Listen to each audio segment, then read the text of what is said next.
오늘도 함께 하나님 말씀 나누도록 하겠습니다. 베드로전서 1장 3절부터 4절까지 함께 말씀 보도록 하겠습니다. 베드로전서 1장 3절부터 4절까지 두 절 말씀 함께 보도록 하겠습니다.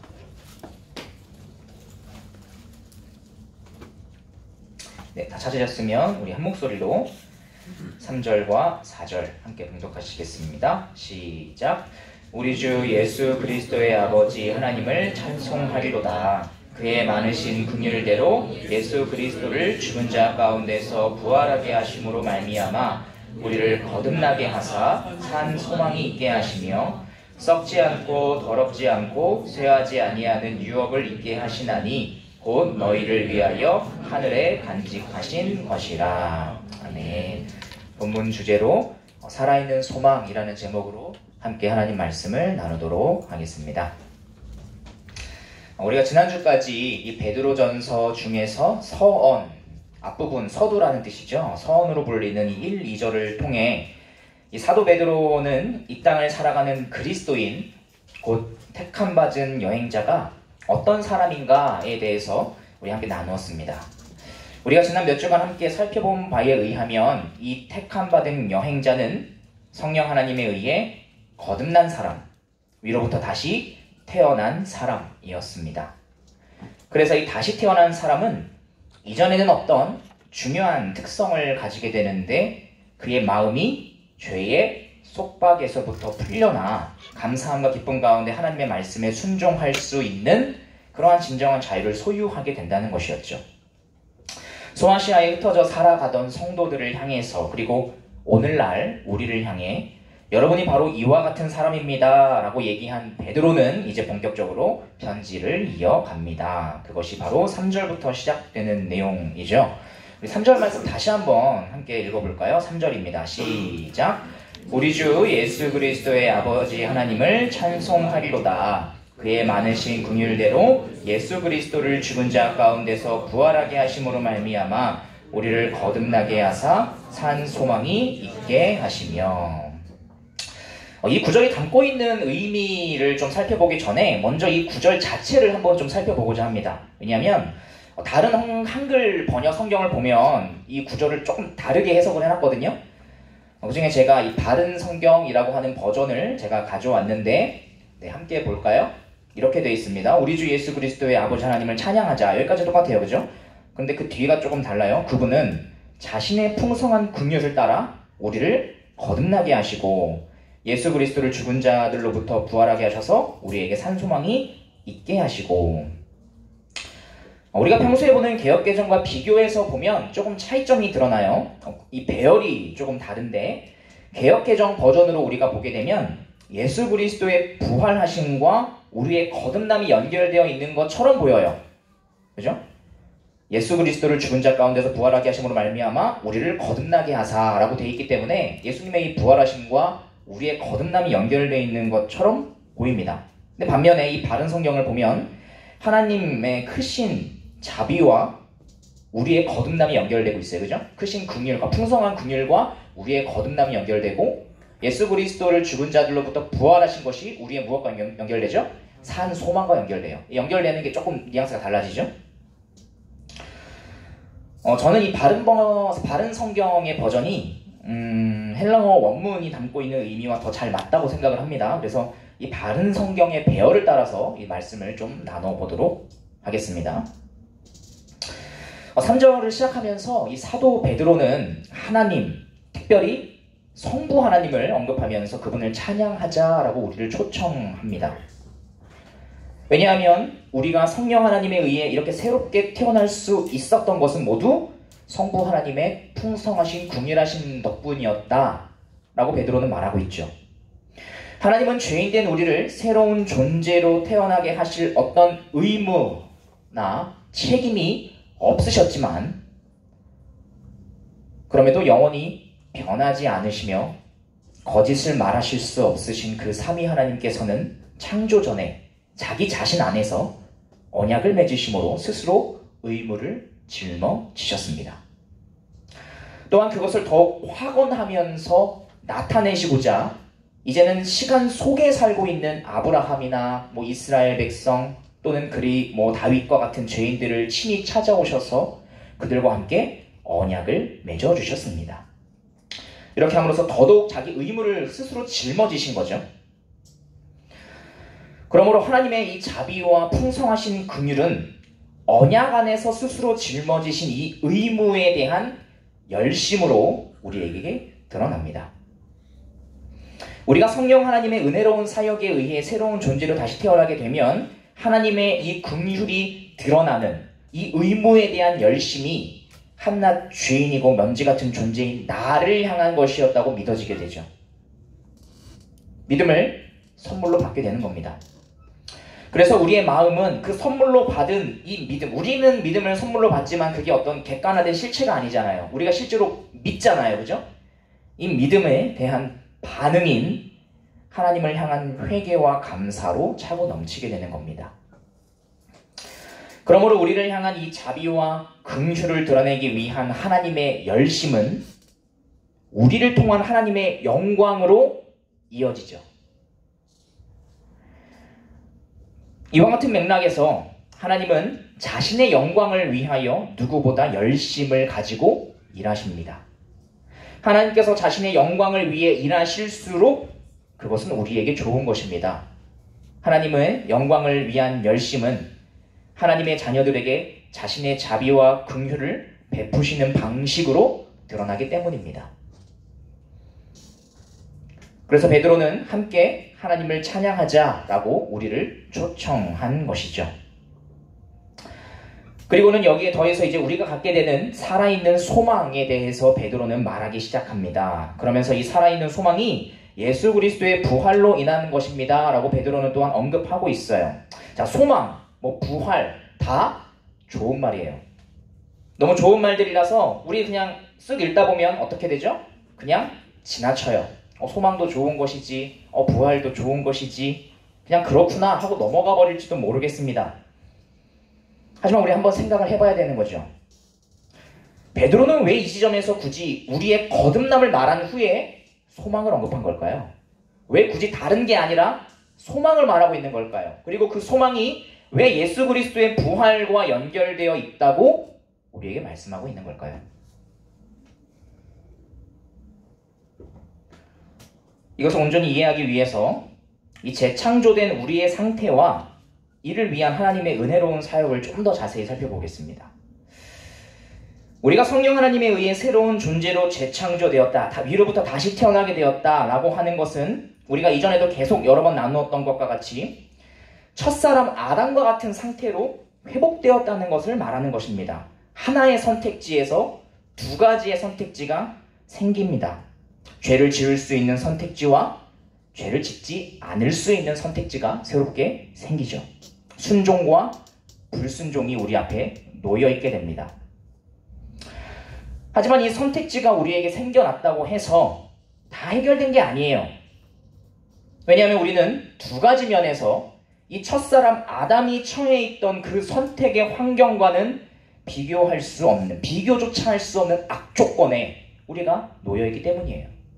하나님은 아담과 같이 우리가 이 두 가지 순종과 불순종을 선택할 수 있도록 회복해 주셨지만 우리는 너무나 악조건 속에 처해 있다는 것입니다. 두 가지로 살펴볼 텐데요. 첫째, 아담은 타락하지 않은 세상 속에서 살고 있었어요. 원래 이 세상은 하나님 보시기에 좋았죠. 선했어요. 모든 자연 만물은 하나님께서 세우신 질서와 기준에 따라서 완벽한 조화를 이루고 있었기 때문에 그때의 세상에는 불의, 차별, 배척, 혐오 이런 게 없었죠. 아담은 이렇듯 최상의 외부적 환경 속에서 하나님의 말씀에 순종할 수 있었어요. 하지만 아담의 타락으로 인해서 이제 사람과 세상에 유입된 죄는 사람과 하나님과의 관계뿐만 아니라 사람과 사람 간의 관계, 그리고 사람과 자연 간의 관계를 모두 깨뜨리고 뒤틀어 버렸습니다.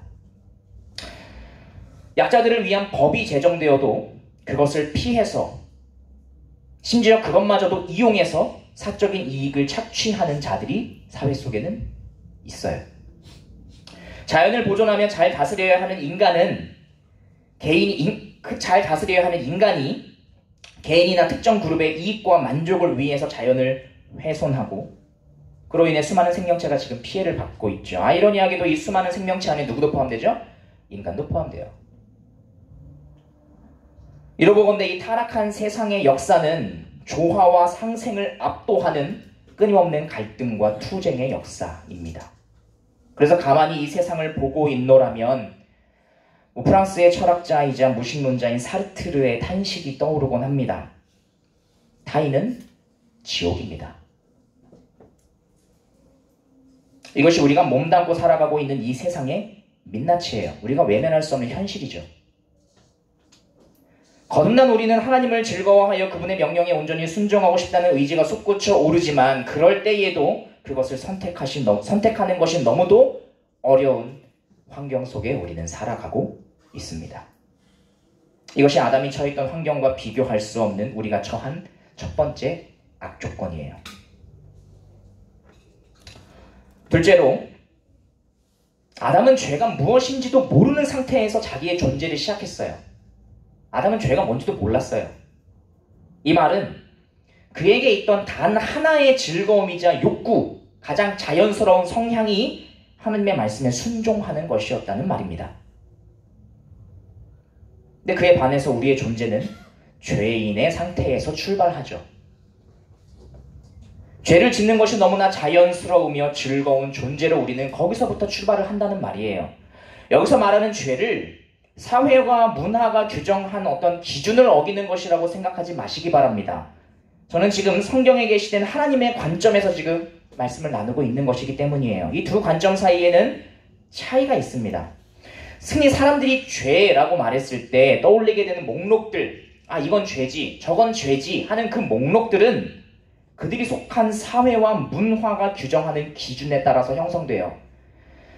예를 들어서 우리에게 살인은 명백한 죄이지만 식인을 행하는 원시부족 사회에서 살인은 생존을 위한 타당한 행위예요. 그들은 그걸 하면서 스스로 죄라고 여기지 않아요.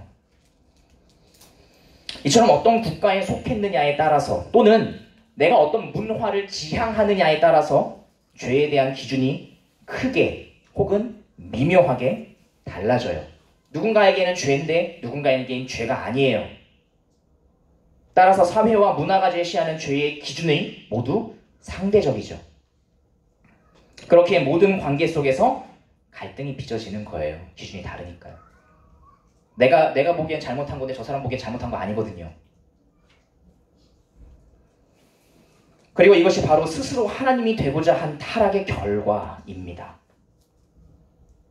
그러므로 우리가 적어도 유일하며 절대적 진리인 성경을 믿는다고 하는 우리는 죄를 생각할 때에도 상대적인 기준이 아니라 절대적인 기준을 가지고 봐야 돼요.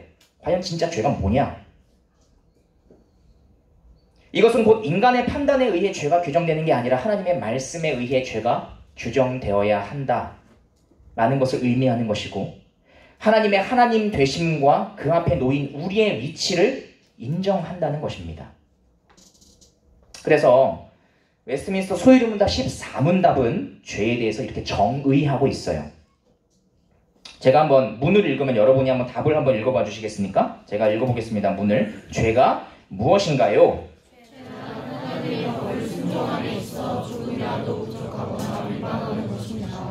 네, 이게 성경의 관점이라고 합니다. 절대적인 존재에 의해 규정된 죄의 절대적인 기준이에요. 우리가 하나님이 가장 선하신 분이다 라고 고백을 한다면 그분께서 정의하신 이 죄에 대한 기준이 이것이야말로 가장 선할 수밖에 없겠죠. 이 기준에 비추어 보았을 때 태어나면서부터 하나님의 법에 순종하고자 하는 의지와 기쁨이 전혀 없는 모든 사람은 죄를 지을 수밖에 없고 그것을 당연한 것으로 여기며 살아갑니다. 자연스러운 성향이에요. 그죠? 타락 이전에 아담이 가지고 있던 성향과는 정반대되는 성향이죠. 그런데 여기에 성령 하나님에 의해 다시 태어나면서 가지게 되는 새로운 성향, 하나님의 법을 즐거워하고 순종하고자 하는 성향이 새롭게 덧붙여지는 것입니다. 여러분 시편 말씀 한번 보세요. 내가 주의 율법을 사모하나이다. 내가 주의 율법을 종일토록 읊조리나이다. 내가 주의 율법을 즐거워하나이다. 이런 표현이 얼마나 많이 나와요. 하나님을 사모한다는 것은 곧 그분으로부터 나온 그분의 법을 즐거워한다는 것과 동일한 의미거든요.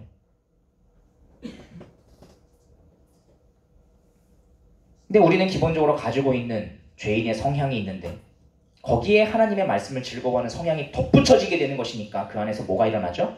갈등이 일어나요. 신자의 마음 안에 항상 갈등이 있어요. 두 성향이 언제나 충돌을 일으키기 때문입니다. 우리에게만 해당되는 얘기가 아니에요. 그 어떤 신자보다 하나님을 향한 열심이 있었고 심지어 성경을 기록한 사도 바울도 자신의 상태가 이와 같다고 말했습니다. 로마서 7장 15절부터 25절인데 조금 더 친숙하게 보려고 제가 세번역 성경을 가지고 왔습니다. 제가 한번 읽어보겠습니다. 나는 내가 하는 일을 도무지 알 수가 없습니다. 내가 해야겠다고 생각하는 일은 하지 않고 도리어 해서는 안 되겠다고 생각하는 일을 하고 있으니 말입니다. 내가 그런 일을 하면서도 그것을 해서는 안 되겠다고 생각하는 것은 곧 율법이 선하다는 사실에 동의하는 것입니다. 그렇다면 그와 같은 일을 하는 것은 내가 아니라 내 속에 자리를 잡고 있는 죄입니다. 나는 내 속에 곧 내 육신 속에 선한 것이 깃들여 있지 않다는 것을 압니다. 나는 선을 행하려는 의지는 있으나 그것을 실행하지는 않으니 말입니다. 나는 내가 원하는 선한 일은 하지 않고 도리어 원하지 않는 악한 일을 합니다. 내가 해서는 안 되는 것을 하면 그것을 하는 것은 내가 아니라 내 속에 자리를 잡고 있는 죄입니다. 여기서 나는 법칙 하나를 발견하였습니다. 곧 나는 선을 행하려고 하는데 그러한 나에게 악이 붙어 있다는 것입니다. 나는 속사람으로는 이건 새롭게 생겨난 성향을 말하는 거죠. 하나님의 법을 즐거워하나 내 지체에는 다른 법이 있어서 이전에 있던 내 성향이에요. 내 마음의 법과 맞서서 싸우며 내 지체에 있는 죄의 법에 나를 포로로 만드는 것을 봅니다. 아, 나는 비천한 사람입니다. 누가 이 죽음의 몸에서 나를 건져주겠습니까? 우리 주 예수 그리스도를 통하여 나를 건져주신 하나님께 감사를 드립니다. 그러니 나 자신은 마음으로는 하나님의 법을 섬기고 여기서 말하는 육신은 내 옛 사람을 말하는 거죠. 육신으로는 죄의 법을 섬기고 있습니다. 이 두 가지 마음이 갈등이 있다는 거예요. 이것이 우리의 실존이고 아담이 처했던 환경과 비교할 수 없는 우리가 처한 두 번째 악조건입니다. 우리가 아무리 아담과 같은 상태로 회복되었다 할지라도 우리는 외적인 환경이든 아니면 우리 내부적인 환경이든 아담과 비교할 수 없는 악조건 속에서 순종을 해야 하는 거죠. 그리고 이와 같은 악조건에 처해 있는 우리의 이 실존 앞에서 우리는 한 가지 두려운 사실을 마주하게 됩니다. 아담도 그 최상의 환경과 조건 속에 있던 아담도 자유로운 선택 중에 불순종을 택하여 타락했죠.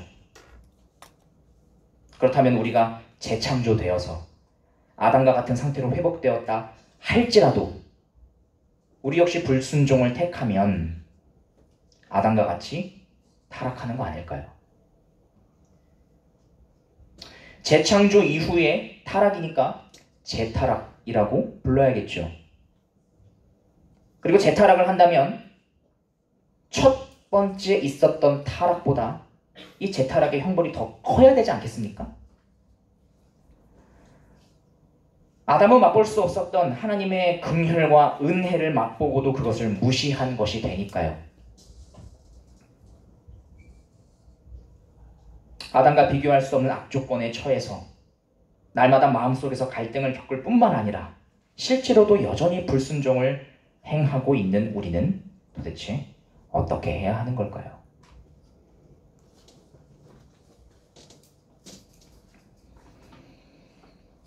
근데 바로 여기서 이 지점에서 사도 베드로는 거듭난 자들을 향해서 여러분에게 소망이 있습니다 라고 얘기하고 있는 겁니다. 여러분에게 소망이 있어요.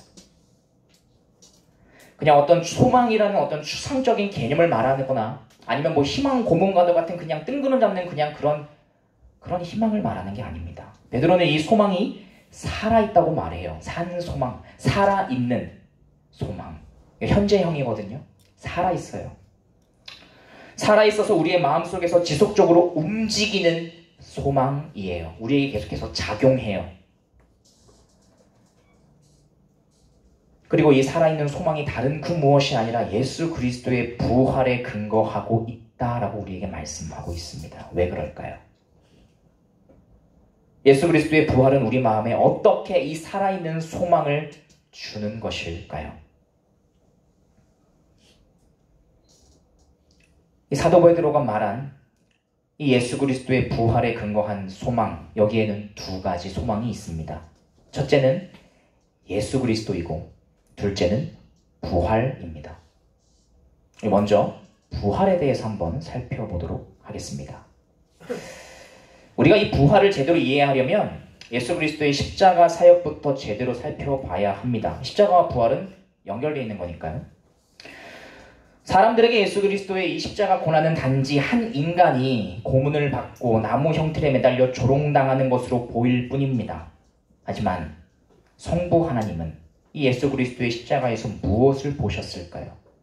그리고 우리는 그 안에서 무엇을 볼 수 있는 것일까요? 제가 PPT를 좀 가지고 왔습니다. 제가 이과 출신이다 보니까 도식화시키는 걸 좋아해요. 말로만 설명하는 것보다 이게 구조적으로 딱 하면은 이해가 좀 더 머릿속에 선명하게 남더라고요. PPT를 좀 보면서 함께 보도록 하겠습니다. 성부 하나님과 먼저 십자가를 보죠. 성부 하나님과 아이고 이게 좀 이게 좀 깨지네요. 이해해 주세요. 성부 하나님과 죄인 사이에 예수 그리스도가 계시죠. 예수님은 성령으로 잉태되셔서 십자가 위에서 죽으시는 그 마지막 순간까지 성부 하나님의 모든 뜻에, 모든 법에 그 마음으로부터 완벽하게 순종하셨습니다. 그렇죠? 아담은 최상의 환경에서 요구받은 순종에 실패했지만 예수님은 최악의 환경에서 요구받은 순종에 성공하셨습니다. 아담은 풍요로운 에덴 동산에서 순종에 실패했지만 예수님은 아무것도 없는 광야에서부터 십자가에 이르기까지 순종에 성공하셨습니다. 그리하여 모든 인류 가운데 유일하게 자신의 의지와 노력으로 완전한 의의를 획득하셨습니다. 하나님으로부터 인정받으셨죠. 그래서 원래 아담이 끝까지 선악과를 먹지 않았다면 아담도 얻을 수 있었던 것 뭐죠? 영생. 이 완전한 의의는 영생을 말하는 것인데 이 영생을 예수님은 자기 노력으로 보상으로 받으셨습니다. 그런데 예수님은 자신의 노력으로 획득한 이 완전한 의의를 마치 우리가 노력해서 획득한 것처럼 우리의 것으로 여겨주셨습니다. 이 여겨주신다는 건 실제로 우리의 소유가 됐다는 건 아니에요. 그죠? 다만 우리의 소유인 것처럼 보아주신다는 거죠. 이런 설명이 원래 다른 구절과 함께 덧붙여져야 조금 더 명확한데 이런 식으로 이해하시면 좋을 것 같아요. 여러분 핸드폰을 보통 구입하시잖아요. 처음 살 때부터 이 핸드폰 값을 다 주고 사시는 분도 계실 수 있겠지만 보통은 어떻게 사죠? 할부로 사요. 기계값을 다 내야 그때 비로소 진짜 내게 돼요. 근데 지금 다 안 냈어요. 사실 내 거예요? 아니에요?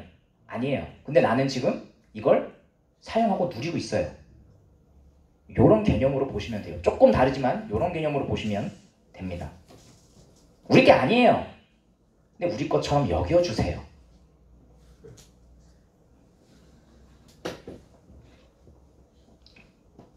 반면에 예수님 자신은 우리의 불순종에 따르는 영벌, 영원한 벌이죠. 형벌이죠. 그것을 마치 자신이 행하신 것과 같이 여기셨습니다. 십자가 위에서 이 교환이 일어난 거죠. 신학적인 말로는 이중전가라 그래요. 전가되었다. 이중으로. 그렇게 하심으로 우리가 본래 받아야 마땅한 하나님의 진노, 영원한 형벌을 대신 받으셨죠. 이게 십자가죠. 그죠? 그저 육체적인 고통만 당하신 게 아니라 영원한 진노, 영원한 형벌을 받으신 겁니다. 그래서 예수님이 겟세마네 동산에서 그렇게 이 잔을 내가 안 마시면 안 되겠습니까? 그분이 고뇌하셨던 이유죠. 근데 만약 여기서 하나님의 일하심이 끝나면 어떻게 될까요, 여러분? 성부 하나님이 불의한 분이 됩니다. 실제로 불순종을 행한 적이 없는 예수님에게 하나님의 진노인 그 영원한 형벌을 퍼부으셨기 때문에 만약에 여기서 끝난다면 성부 하나님이 불의한 분이 돼요. 마치 살인자의 누명을 뒤집어 쓴 자를 무기징역의 형량으로 감옥에 보내는 것과 비슷하죠.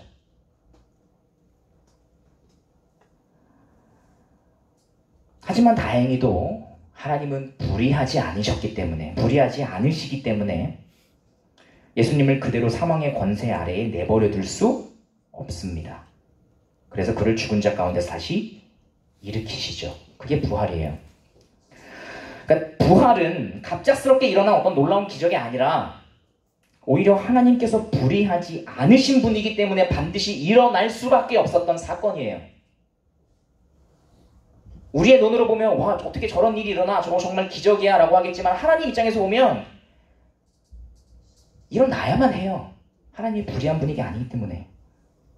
이것을 누구보다 잘 아셨던 예수님이기 때문에 자신이 3일 만에 다시 살아날 것을 확신하면서 제자들에게 수차례 말씀하셨던 거죠. 내가 죽을 거야. 근데 나 3일 만에 부활할 거야. 그리고 이 부활이 우리에게 소망이 되는 이유는 우리가 받아야 할 영원한 형벌은 이미 집행이 돼버렸고, 그죠? 집행됐어요. 해결됐죠. 우리에게 남는 건 뭐밖에 없죠? 저 영생을 우리의 것으로 여겨주시는 것밖에 남지 않아요. 그래서 재창조된 자들은 다시 타락하지 않게 돼요. 타락을 하고 싶어도 할 수가 없는 상태가 돼요. 만약 우리가 다시 타락하면 이제 누가 불의한 분이 되죠? 하나님이 불의한 분이 돼요. 이미 형벌을 누군가 지불했는데 어떤 형벌요? 영원한 형벌을. 그래서 사도 바울은 이렇게 고백을 한 겁니다. 다 같이 읽어볼까요? 시작. 예수는 우리가 범죄한 것 때문에 내줌이 되고 또한 우리를 의롭다 하시기 위하여 살아나셨느니라. 예수는 우리를 영원히 의롭다 하시기 위하여 살아나신 것입니다.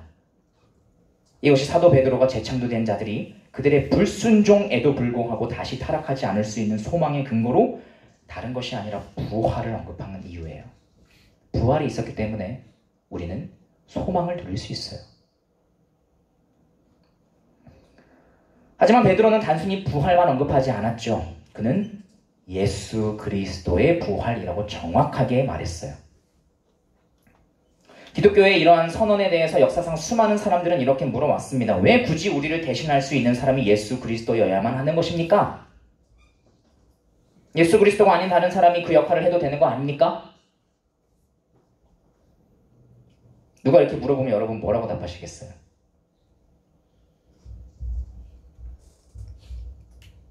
이러한 질문 앞에서 우리는 오직 예수 그리스도만이 이 역할을 감당할 수 있었다고 단언할 수 있고 우리는 그렇게 말할 줄 알아야 합니다.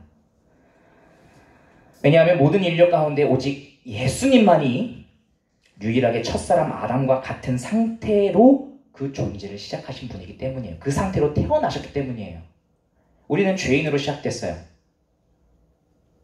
부모님의 아버지의 씨를 받고 우리는 죄인으로부터 시작하죠. 하지만 예수 그리스도는 성령으로 잉태되셔서 우리와 시작점 자체가 달라요. 그분은 남자의 씨가 아니라 성령으로 잉태되어 태어나신 유일한 사람이에요. 그리고 우리는 이 사실로 인해서 다시는 타락하지 않을 수 있다는 또 다른 토대를 마련하게 됩니다.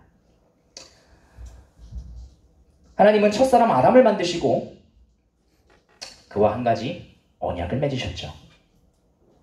이 언약의 내용은 선악을 알게 하는 나무의 실과를 먹지 말 것과 먹으면 반드시 죽게 된다는 것이었습니다. 이 금지된 명령으로 인해 이제 아담에게는 순종과 불순종의 선택지가 생겼어요. 이 언약을 통해서 하나님은 아담이 도덕적 의지를 가진 인격적 존재라는 것을 알리셨고, 그죠? 그를 그런 존재로 대우해 주신 거예요. 유일하게 피조물 가운데. 뿐만 아니라 아담으로 하여금 하나님의 다스림 안에 있는 게 그에게 가장 좋은 것임을, 그가 있어야 할 위치를 알려주신 거죠. 그죠?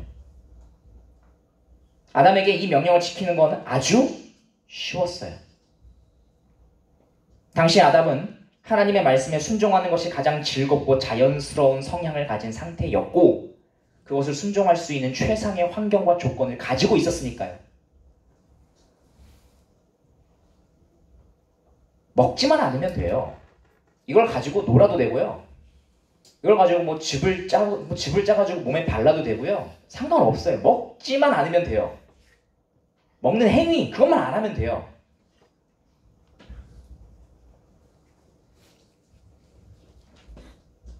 그러나 아담은 순종에 실패했고, 하나님과 맺은 언약에 따라 이 아담을 필두로 하는 모든 인간에게 죽음이라는 형벌이 임하게 됐죠.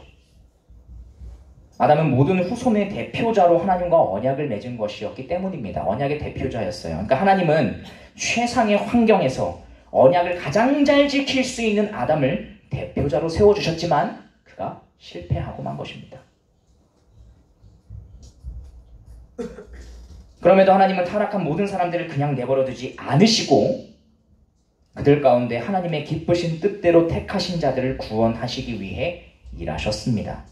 그리하여 마침내 죄인을 거듭나게 하셔서 아담과 같이 선택할 수 있는 능력을 다시 회복시켜 주시죠. 그 다음에 순종을 요구하십니다. 이게 우리가 지난주까지 함께 말씀 나눴던 거예요. 그죠?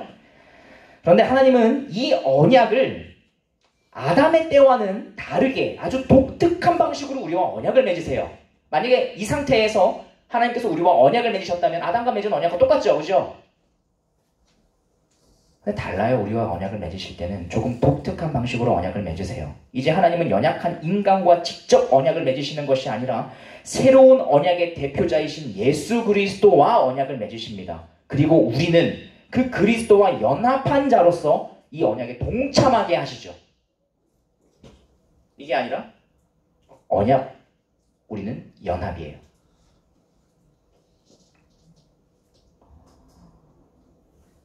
그리고 우리는 그리스도와 연합했음에도 계속해서 불순종하며 살아가지만, 그래서 하나님의 자녀로서 받게 되는 징계는 있죠. 혼내실 땐 있어요. 하나님께서 우리를. 그럼에도 다시 타락으로 인한 영원한 형벌을 내리시지는 않아요.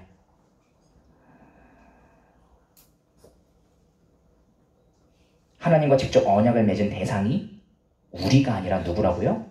예수 그리스도라고요. 하나님으로서 사람이 되신 그리스도는 성부 하나님의 뜻에 창조 전부터 앞으로도 그리고 영원히 불순종하지 않으시는 분이시기 때문이에요. 그래서 이 언약이 깨질 수가 없는 거죠. 따라서 우리는 내가 그리스도 안에 있다는 것, 내가 그리스도와 연합했다는 것, 그분께서 영원토록 우리와 함께 하신다는 것으로부터 일시적인 만족이 아니라 영원한 평안을 누릴 수 있습니다. 예수 그리스도는 재창조된 자들을 위한 두 번째 언약의 대표자이자 마지막 아담이십니다. 그래서 사도 바울은 이렇게 말했습니다. 고린도전서 15장 22절이에요. 아담 안에서 모든 사람이 죽은 것 같이 그리스도 안에서 모든 사람이 삶을 얻으리라. 계속해서 말합니다. 기록된 바 첫사람 아담은 생명이 되었다 함과 같이 마지막 아담은 살려주는 영이 되었나니 그러나 먼저는 신령한 사람이 아니요 육의 사람이요 그 다음에 신령한 사람이니라. 첫사람은 땅에서 났으니 흙에 속한 자이거니와 둘째 사람은 하늘에서 나셨느니라. 사람의 구원에 관하여 하나님은 첫사람 아담에게 속한 자와 이 마지막 아담인 그리스도에게 속한 자, 이 두 부류의 사람으로 하나님은 보고 계십니다. 하나님 앞에는 오직 두 아담만 있을 뿐이에요. 중요한 건 내가 누구에게 속해 있느냐, 이게 중요한 거죠. 따라서 우리에게는 다른 사람이 아니라 반드시 예수 그리스도의 부활이 필요한 겁니다. 로마서 6장 5절이에요. 우리 한번 다 같이 읽어볼까요? 시작. 만일 우리가 그의 죽으심과 같은 모양으로 연합한 자가 되었으면 또한 그의 부활과 같은 모양으로 연합한 자도 되리라. 이것이 우리에게 주어진 영원히 보장된 구원, 다시는 우리가 타락하지 않을 수 있는, 한 번 구원받으면 그것이 취소되지 않습니다 라는 말을 우리는 너무나 가볍게 하고 있지만, 사실 그 이면에는 삼위 하나님께서 일하신 모든 마련된, 준비된 이와 같은 일들이 우리에게 주어지고 있는 것이죠. 그래서 사도 베드로는 이것을 오늘 본문에서 이렇게 표현한 것입니다. 우리 4절 한번 읽어볼까요? 본문에서? 본문 4절입니다. 한번 다 같이 읽어보겠습니다. 시작! 썩지 않고 더럽지 않고 쇠하지 않은 유업을 입게 하시나니 곧 너희를 위하여 하늘에 간직하신 것이다. 아멘. 지금 우리가 완전히 소유하고 있지는 않지만 언젠가 우리는 이것을 반드시 소유할 날이 오죠. 언제죠? 그리스도께서 다시 오시는 날, 최후의 심판이 열리는 날, 그 심판대 앞에서 그리스도와 연합된 자들에게 성부 하나님은 너희는 그리스도로 인하여 의롭다라는 그 선언 아래에서 우리는 영원히 의로움을 이제는 우리가 소유하게 되는 것이죠. 예수 그리스도의 부활, 바로 이것이 우리 마음을 움직이고 일으켜 세우는 살아있는 소망입니다. 다 같이 이 소망과 관련된 영상 하나 보시면서 오늘 설교를 마무리하도록 하겠습니다.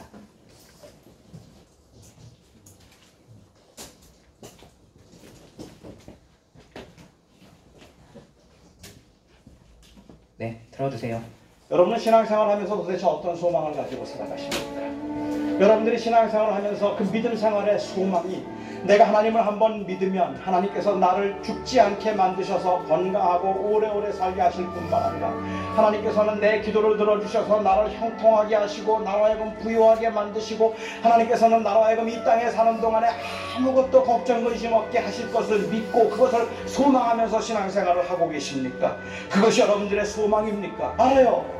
얼마나 힘든지를 알기 때문에, 얼마나 어려운지를 알기 때문에 여러분들에게 이 설교를 하면서 하나님이 우리와 함께 하시니, 하나님이 우리를 지켜주시니 여러분의 사업이 형통할 것입니다. 여러분의 병이 나을 것입니다. 하나님께서는 즉각적으로 응답해 주셔서 여러분들의 모든 문제가 해결될 것이고 여러분들의 자녀가 형통할 것입니다 라고 말하고 싶어요. 그런데 사실이 아니에요. 그건 사실이 아닐 뿐만 아니라 우리는 그것을 바라보면서 그것을 소망하며 살아가는 사람들이 아니라는 말입니다. 우리의 소망은 거기 있는 것이, 그것이 아닙니다. 바로 예수 그리스도의 부활에 있다는 말입니다. 가진 것도 없고 실력도 없어서 하루하루 사는 게 불안하고 너무 초라해 보이고 다른 사람들이 조롱할 만큼 그야말로 손에 아무것도 쥔 것 같지 않고 배운 것조차 없어서 이 땅에서 살아가면서 도대체 어떻게 살아갈까가 막막한 사람들이라 할지라도 저는 여러분들에게 불쌍하다고 말하죠. 여러분들이 많은 것을 소유해서 내 평생 나 죽고 내 자녀들이 죽을 때까지라도 우리는 그렇게 넉넉하게 쓸 만큼 모든 것을 다 모아놓았고 호화롭고 편안하게 살고 있다, 이제는 나는 안심할 수 있다 말할 수 있는 분이라 할지라도 저는 여러분들에게 여러분은 이제 정말로 행복한 인생이라고 말하지 않을 겁니다. 하나님께서 눈물을 씻기시고 때 묻은 옷을 벗기시고 새 옷을 입혀주실 부활, 그 부활 때문에 모든 것은 다 달라집니다.